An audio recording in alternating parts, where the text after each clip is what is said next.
إن الحمد لله نحمده ونستعينه ونستغفره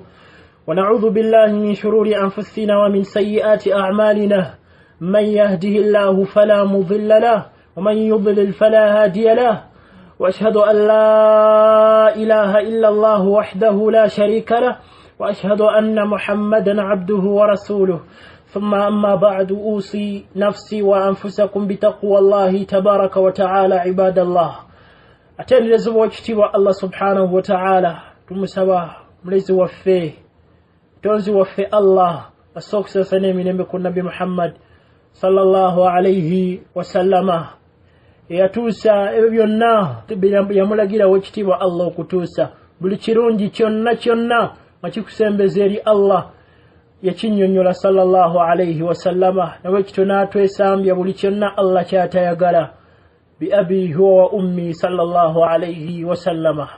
abakkiriza abalungi ab'ebitiibwa biidhinihi tabaraka wa ta'ala tulina ensonga ezimu ze twagala okutangazaako n'okulambula mu bigambo bya Anas Kalisa n'obubuze bwalina obungi mu bigambo bye twalabye oba mwawulidde byeyogedde ku kya Qur'an okubeera nti oli asobola okubeera n'akasaalo ne bawandikawo Qur'ani n'alinnya kuli n'asaala tekina buzibu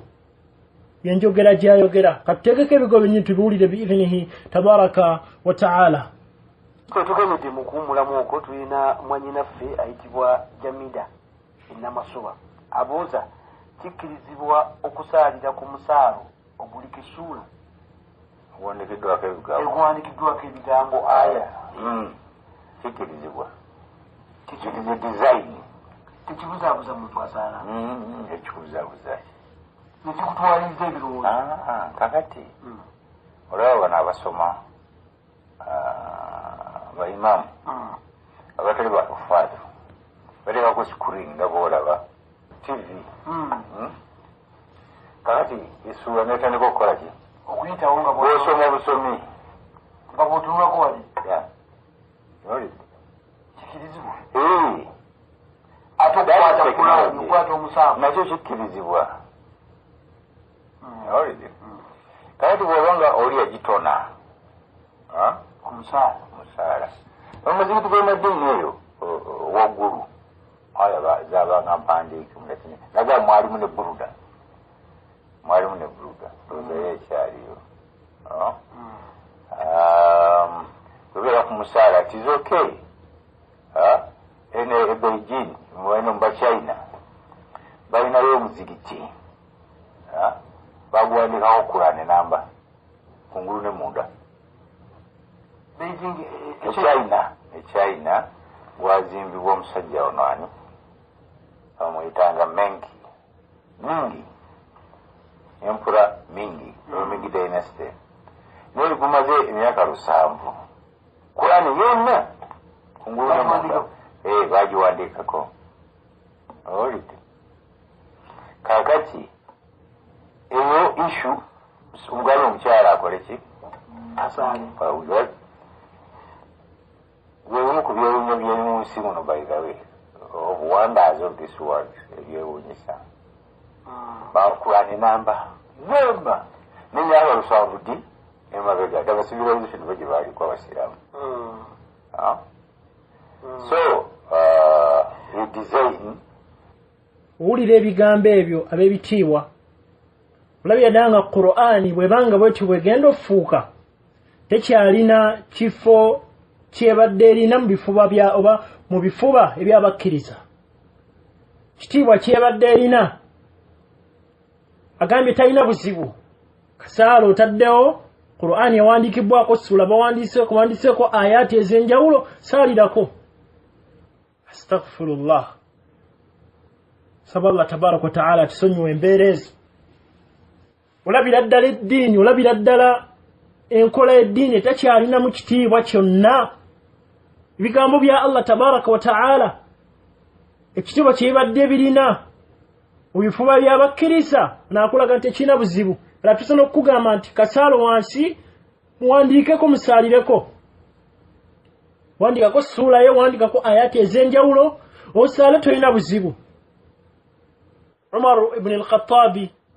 رضي الله عنه وقالت يوشا إمام القرطبي تفسير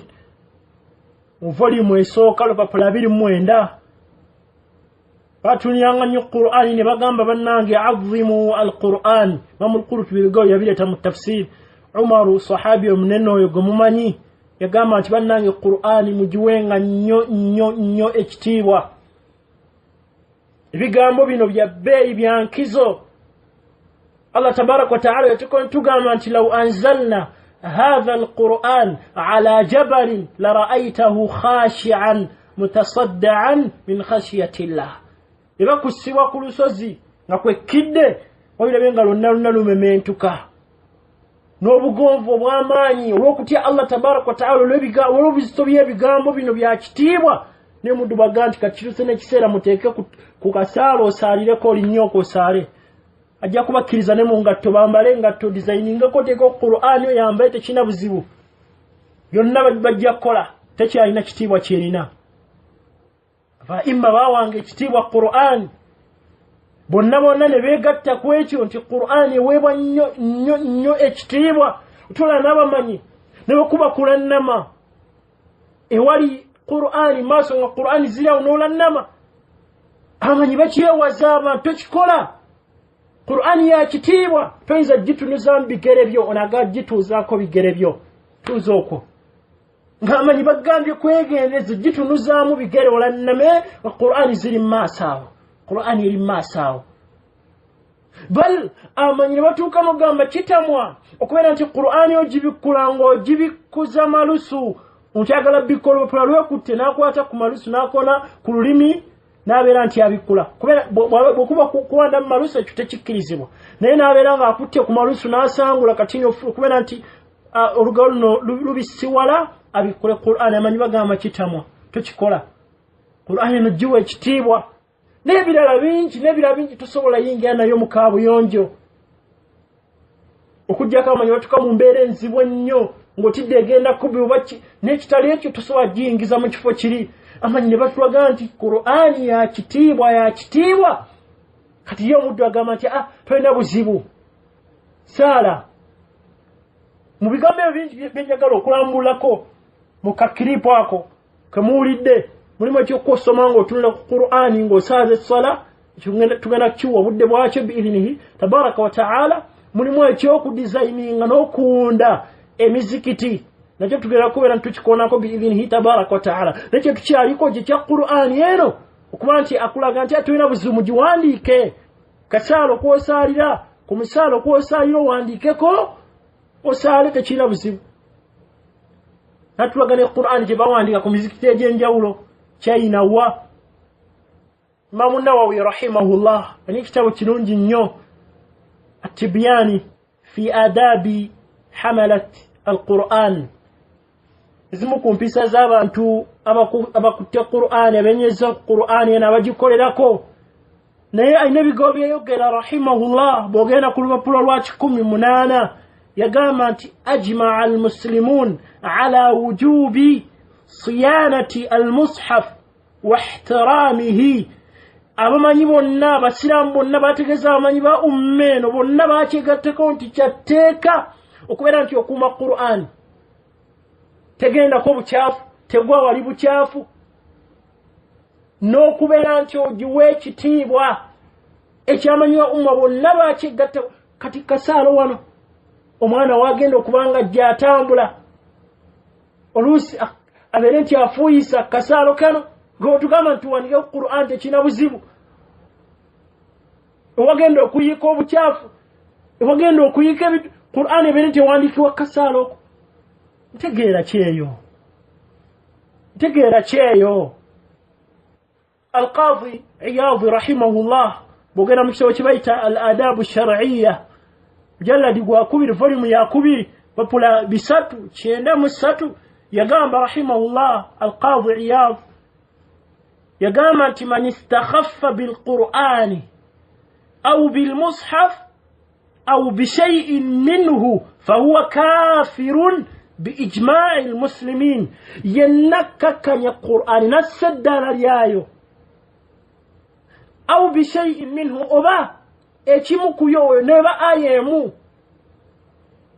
alif lam mim nabanga je kakkanyiza ayemu oba kintu kyonna mu Qur'ani fahuwa kafir omuntu yaba mukafiri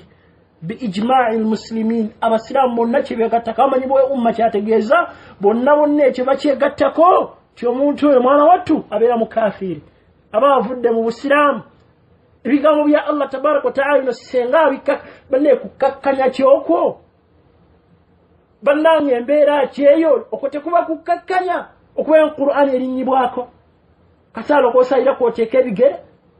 okose kukakkanya okuwa kitiibwa kukujiwa kitiibwa oba kujikakkanya Imam al-Qadhi Iyad rahimahullah قالت من استخف بالقرآن أو بالمصحف أو بشيء منه فهو كافر بإجماع المسلمين وموتو يبمي مكافر ينيني أبكر إزاب السلام أما نبا أمة ekimonna mwana wattu kyebegattako tomuntu oyo abeera mukafiri kati omuddu ono agamba tekirina buzibu kasaalo oba omwandisa ku bisenge ye Qur'ani webeefuuka bal olaba abamanyi baagaana n'okuwandiika Qur'ani ku bisenge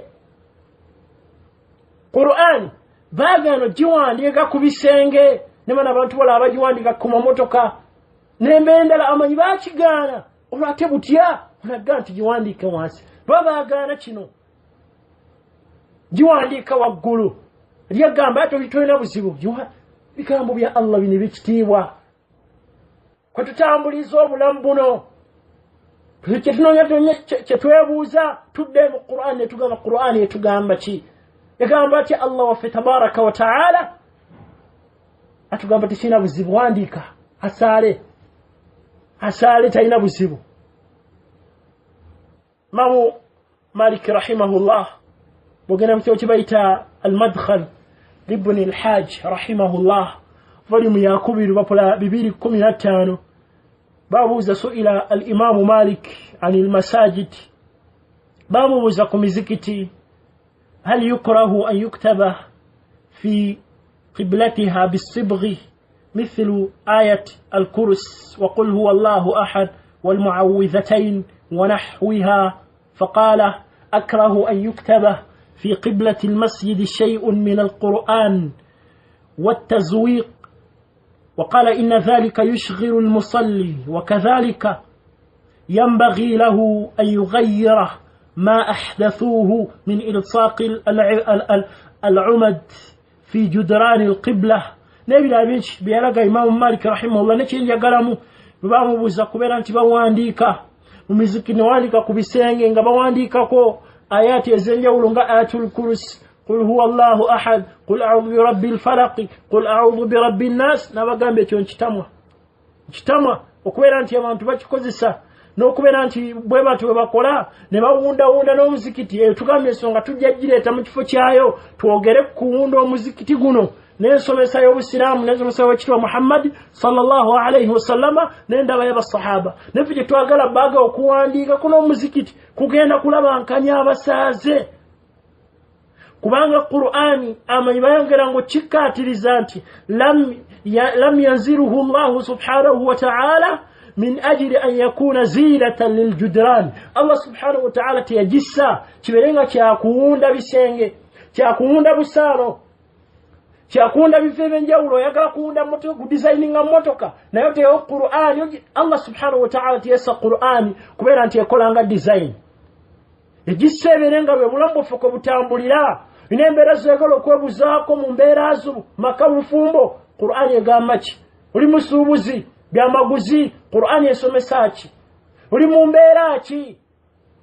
mu ggwanga lyo Qur'ani esomesa ki yagisa Allah tabaraka wa ta'ala obulamu bwaffe ko babutambulira teyagisa kibeerenga design agalo fulumya kyafulumya agalo fulumya engoye zaafulumya mwebalina abantu ofulumiza engoye ez'enjawulo ennaku zino ngasobola okuwandika ku aya za Qur'an si bwetyo Allah tabaraka wa ta'ala teyassa Qur'an ebeerenga design teyassa Qur'an ebeerenga design egenda ku bintu ebyenjawulo Imam Nawawi rahimahullah mukyo kitwogeddeko atibyan fi adabi hamalatul Qur'ani bogera ngulupapuro lwa 15 rahimahullah Imam an-Nawawi yagamba la tajuzu kitabatu al-Qur'an bi shay'in najis tekikirizibwa okubeera nti wandika Qur'ani ng'okozesa ekintu ekikyafu nga wamanyi bano okuba ebitabo balina shiriki gwe balina abantu abo abakozesa omusaayi ogw'abakyala kwera nti bawandiika ebigambo bya Allah tabaraka wa ta'ala n'agamba rahimahullah Imam an-Nawawi aliki tekikirizibwa n'agamba ekira watukrahu kitabatuhu ala al-judrani indana era kitamwa gye tuli okutama amanyiko bategeeza nga mbiseera ebyo kulaga nti kiri haramu tekikirizibwa ebiseera ebimu bakiwandikanga nga bategeeza okutamwa kwa bujjamu ne bakireetanga kutegeeza ekintu ekiri haramu naye agambe nti kitamwa gye tuli mu madhihibu ge tumanyi Imaamu Nawawi rahimahullah ku madhhabu ga Imaamu Shafi'i alayhi rahmatullah yagamba kitamwa okubeera nti omuntu awandika Qur'ani ku bisenge awandika Qur'ani ng'akozesa ekintu ekikyafu ng'omusaayi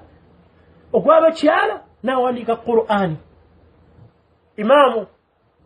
olaba Imaamu ensonga yo nebagikkaatiriza okulaga nti Qur'ani yakitiibwa n'ensonga lwaki Allah yagissa yagamba omukuba Imaamu mu madhhabu ga Imaamu Abu Hanifa gwe bayita Ibn al-Hammam al-Hanafi rahimahullah yagamba tukrahu kitabatu al-Qur'an wa asma'u Allah ta'ala kitamwa okubeera nti wandika Qur'an n'amannya g'ekitiibwa Allah tabaraka wa ta'ala ala darahimi okubiwandika ku sente abantu ze bakwata oluusi agenda nazo nayingira nazo mu kaabuyonjo bino bye tuba tugamba engoye olinaalo nayingira nazo mu kaabuyonjo oliko ebigambo bya Allah ebyekitiibwa bigende mu bifo ebyo kana akasaalo kaatugamba abaana bazanyireko bakolireko bye bakoleddeko byonna bukyafu buyiikeko ku bigambo bya Allah yagamba ala darahimi walmarahib mihrab okubeera nti muwandika maaso mu muzikiti abantu gye batunula naye muwandike ku waljudran ne ku bisenge wama yufrashu n'ebintu ebyalirirwa wansi toyinza kuwandikako bigambo bya Allah tabaraka wa ta'ala bigambo ebyo biri mu kitabu kya Fathul Qadir volume esooka olupapula 310 wama yufrash n'ebyalirirwa wansi toyinza kuwandikako bigambo bya Allah tabaraka wa ta'ala enkizo gye birina tugambye olaba amanyi baka kitamwa toyina bw'okikola n'olannama Qur'an ebigo bya Allah biri mu maaso wali Qur'an eri wali gwe n'olannama n'ogitunuzaamu ebigere byo netukulaga tebekuba kukozesa amalusu magana kyo kitamwa ojja amalusu mukamwa gobeera okozesa okubikula ebigambo bya Allah tabaraka wa ta'ala n'ebira bingi amanyi bye bakulaga mawunda bikyavudde akugamba nti amanyi ba umma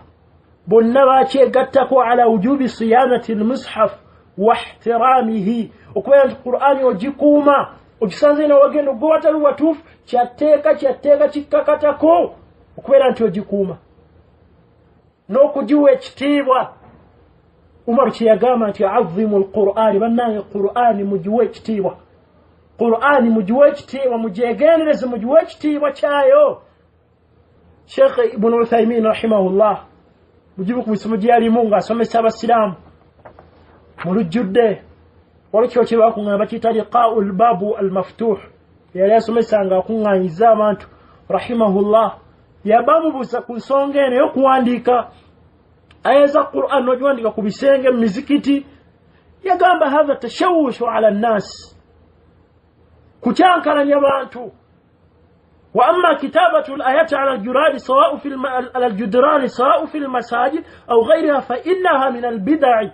oba muwandise ku bisengo oba mizikiti oba bweru wa mizikiti oba wa bwe tugambye ng'ebintu ebirala bakozesa lusi ne bakozesa ku mmotoka oba ku ngoye n'ebirala yagamba ebimu ku bizuule lam yujadu ani sahaba annahum kanu yanqushuna judranahum bil ayati toyina okisanga mu sahaba tebamukuwadde baali bawandiisi baali bakola ki nti waliwo yawandika ku bisenge nga wandikako aya za Allah tabaraka wa ta'ala ayati ez'enjawulo kati okubeera nti wandika aya Imamu Ibn Uthaymeen rahimahullah, Sheikh Ibn Uthaymeen yalaga bingi ku nsonga eyo, n'alaga enkola enkyamu abantu gye bawandiika wano ne badesigninga ayo oluusi ne baziweta oli ne waba asoma tasobola zitegeera bulungi, n'agamba ne bakuba ne butabengi kuziwandiika mu mpandiika eyo n'oziwandiika mu mpandiika etegeera era si kituufu basalafu salih tebakikozesa. N'agamba wa mal faida min kitabati ala aljudran, lwaki faida ngaso ki abantu abamu n'agamba yaqulu ba'dhu an-nas abamu bayinza okugamba yakunu tadhkira linnas, tuwandika kujjukiza abantu, wandika ku mmotoka ojjukiza abantu, wandika ku kisenge ojjukiza abantu ng'obajjukiza Allah tabaraka wa ta'ala. fanaqul Sheikh Ibn Uthaymeen agamba tugamba at-tadhkiri yakunu bil qawl la bikitabati al-ayat, okujjukiza kubeera na bigambo tubibasomere tubalabe Qur'ani kyegamba, si kuziwandiika buwandiisi. N'agamba thumma innahu ahyanan yuktabu ala aljudran, ebiseera ebimu osanga bawandiise ku kisenge aya wala yaghtab ba'dhukum ba'dha, omukumwe tageyanga munne, temwegeyanga okugamba okugeyaŋŋana, temukikolanga n'ogeyono n'ageyono. N'agamba watajidu alladhina tahta al-aya, osanga abatudde wansi wa aya eyo eri waggulu kisenge bagiwandiisa abatudde wansi yaghtabuna an-nasa, nga bali mu kugeya abantu, fayakunu kalmustahzi bi ayati llah, abantu bano ne babanga abali mu kujeja mu kunyoomoola bigambo by'owekitiibwa Allah subhanahu wa ta'ala. Nekikulaga nti mwana wattu Qur'an bwe babaganya ogiwandiika ku bisenge, ogiwandiika ku mamotoka, ogiwandiika ku ngoye, ogiwandiika ku bifo byonna, butya ate omuddo ono wagamba ti mwana wattu giwandiike kasaalo kw'osaalira, giwandiike wansi. Tegeera kyeyo, ntegeera nkyamu ne bwe kitobodde Allah tabaraka wa ta'ala kumaliriza ku nsonga eyo okulaga nti si kituufu Qur'an erina okuba nti eweebwa nnyo ekitiibwa. Twongereko faida eno ku bamanyi bwe baleeta kuwandiika ku bisenge, kubanga tebayogerako nnyo naye tasawwaru bali tebayinza kifumiitiriza, teyinza okujja abantu bano ba ahlu dalal abobubuze nga tebatuuka ne ku salino eryokugamba nti wansi wandiikawo nga bw'oyagala osale tolina buzibu. Naye baali boogera kuwandiika ku bisenge ne baleeta ebimu ku amanyi bye bakuŋŋaanya. Lwaki ensonga eno tulina okugyewaza abantu? Qur'an ogiwandiika, mizikiti okugidesigningamu, twagenda tugenda kiwa obudde bwakyo nakyo kubeera twogera okudesigninga emizikiti n'okugiwunda. Qur'an neziwandiika ntukire nti Qur'an tewandiikibwamu bwetyo, kubanga si bwe kyali emirembe gy'abasahaba radiyallahu ta'ala anhum ku biseera byabwe. Naye okuwandiika Qur'ani ekisooka ku bisengo ekyoba okoze ekitali kituufu, oba olaze Qur'an ogiwunda n'ogiteeka okwo ng'ate Qur'an teyakkibwa teyassibwa kubeera nti ewunda bisenge, wabula Allah tabaraka wa ta'ala yagissanga kyakuluŋŋamya, kyakuyiga eri ebitonde bye. Kati gwe onoogifudde dizayini, bweyagadde okudizayininga emizikiti, bweyagadde okudizayininga emmotoka yo, bweyagadde okudizayininga olugoye luveeyo, bw'okozesa kitabo kya Allah, abo boolimbye. Si ekyasisa Qur'an, tebagissa lwekyo. Yongerako ku ekyo mulyango gwa aqida, timwana wattu bangi mu bantu abakikola, abagiteeka ku bisenge, abagiteeka mu mamotoka, abagiteeka wa basuubira nti ekyo kirimu emikisa, basuubira nti kino mikisa Qur'an eno ebakuuma. Eyo nno kiba bubabubuze na kuzuula mu ddiini kwa Qur'ani. Batulagira gisoma ebirungi bwegala bifuna byerina, kubeera nti ogisoma n'ogigendereza, si kubeera nti ogyetimba bwetimbi, kubeera nti ogitimba ku bisenge. Mulimu ekiteera yongerako nti mulimu omukhalafu okwawukana ku njigiza ekitwa Muhammadin sallallahu alaihi wasallama ne basahaba, kubanga tebakikola bwe batyo. Bo tebazitimbanga ku bisenge, tebaziteekanga ku bisoloko batambulira, tebagiteekanga ku ngoye ze bambala. Ate mwana wattu era ekintu kino kiyinza okusuula abantu mu shiriki, ekintu kino kiyinza okusuula abantu mu shiriki. Fa inna ba'd an-nas ya'taqidu anna hadhihi al-lawhat hiya yuzur tahmi al-bayt basubira nti kugamba protection nene bw'oliwo bawandiiseko aya zino ekisenge muti osobola kubba kiro bati wajja kuyingira ennyumba eno emmotoka oba oyagala ogikuuma giwandikeko aya wala abantu bagenda okukkiriza nti okukuuma kulimu aya zino bave ku Allah wabakuuma basubira okuwona ebibi byonna byonna olina kubeera nti otimbako Qur'an teo Qur'an yongerako ku ekyo timwana watu osanga bangi nga babidesignize nga walize Qur'ani nyino akubiye bufaananyi olusi bwa muntu olusi bwa nsolo oba kanyonyi ne babiteeka n'emizikiti naye tukimanyi obubi ennyo obw'ebifaananyi buli kyonna ekirina omwoyo kubeera nti kikuba tukimanyi obubi obungi ennyo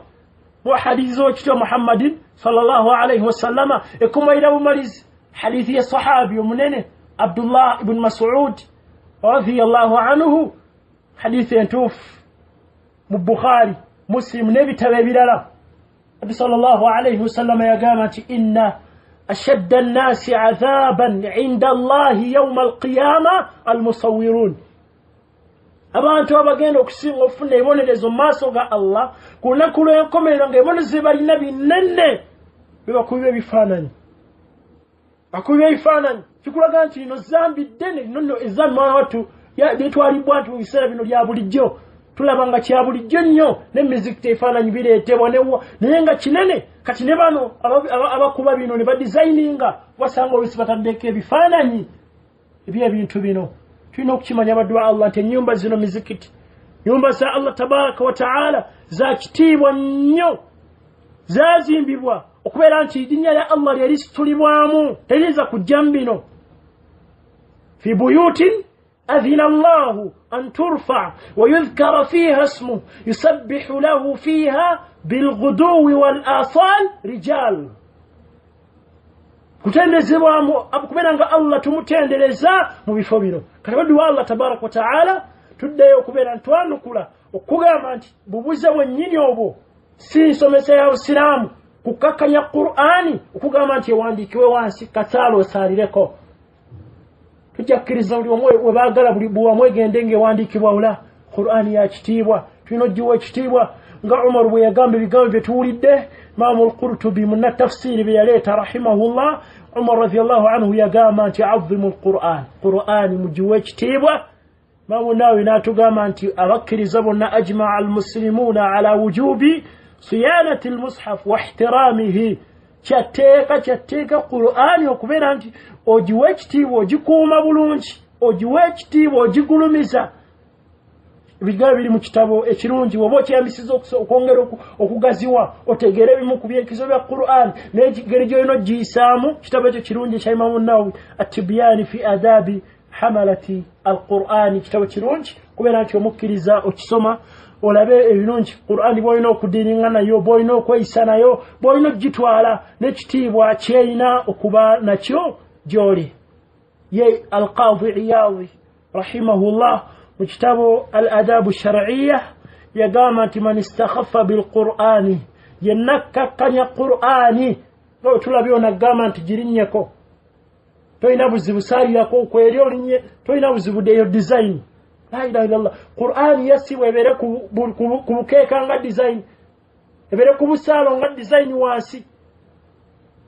yagamba al-Qadi Iyad man istakhaffa bil-Qur'ani aw bil-mushaf aw bi shay'in minhu fahuwa kafirun bi ijma'i al-muslimin muntu yabeera mukafiri agikakkanya n'atagigulumiza n'atagiwa ekitiibwa kyayo abakkiriza bonna abasiraamu ekyo bakyegattako kyategeeza amanyi ba umma katamanyi ne bagaana bingi ebiyinza okuba nti bigwa mu kukakkanya Qur'an ekiraga obukkiriza bwo kubeera nti ogiwa ekitiibwa